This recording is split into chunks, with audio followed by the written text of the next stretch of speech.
Hey guys, we're going to talk about collaborized classroom. We already talked about Socrates, and that's where you'll do a lot of the in-class, day-to-day things. Some of the homework things that we'll do that kind of helps us support our Common Core.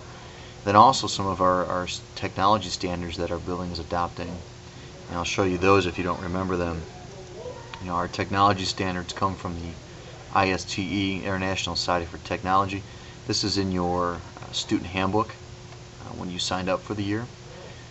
If you notice, really the four that we're going to be hitting with using collaborized classroom, the collaboration, the communication outside of class, the problem solving. There'll be times where I'll post some scientific articles, graphs, some videos from YouTubes and things that I'll ask you to actually analyze. The two big ones that we're really getting with this website are how to use technology and this big one here, which is digital citizenship. And we'll talk more about that when you see your first assignment.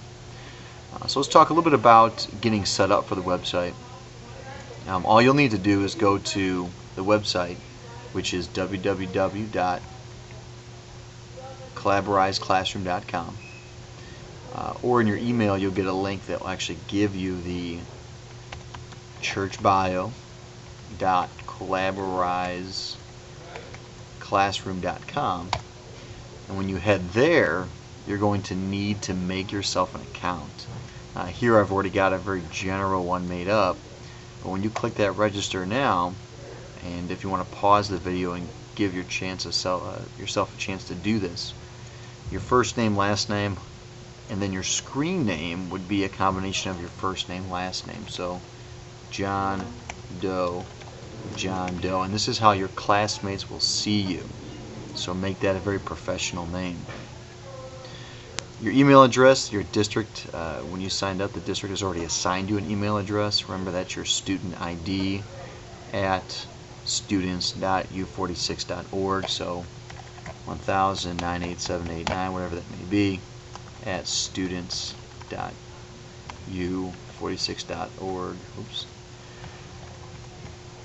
And then your password, I would make this your ID number, just like we did for Socrates and we did for Edmodo. Any of the other sites, we're trying to keep things consistent. Okay? Validate, and you're good to go. Once you do that, you'll be taken back to the sign-in screen.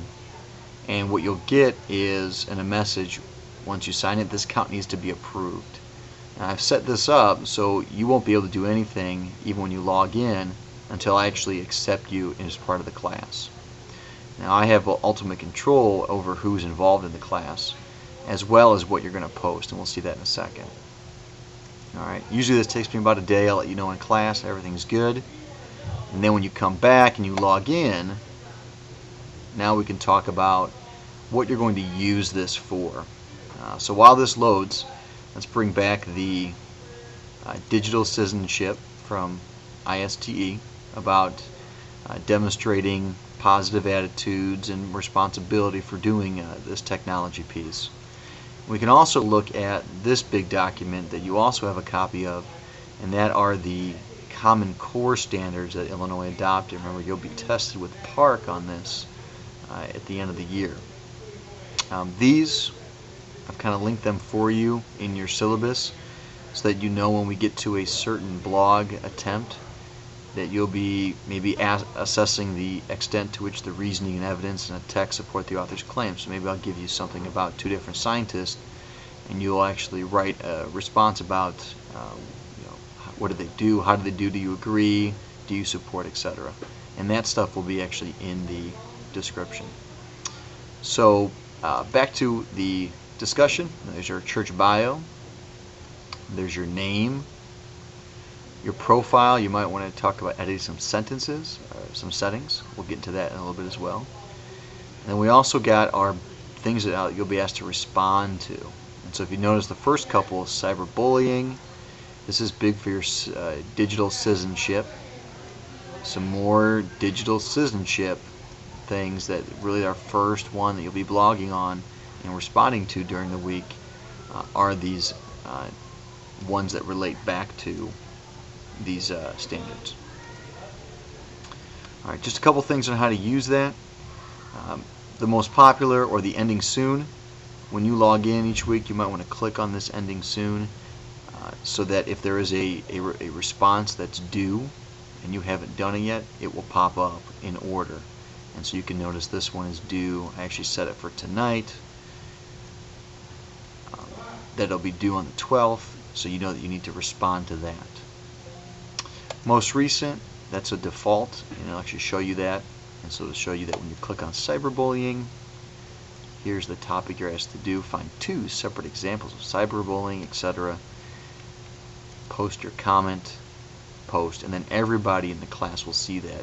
Now, one thing I have set, and this is very important, is that once you write your things and then you click post, okay, I have to actually authorize that this is going to be accepted. And this is important because it protects you in case somebody does go against any cyberbullying or decides that they want to post something negative about somebody. I'll see that before anything, and that's our little protective piece. Alright, so by the time you come into class tomorrow, you need to head back to churchbio.collaborizeclassroom.com.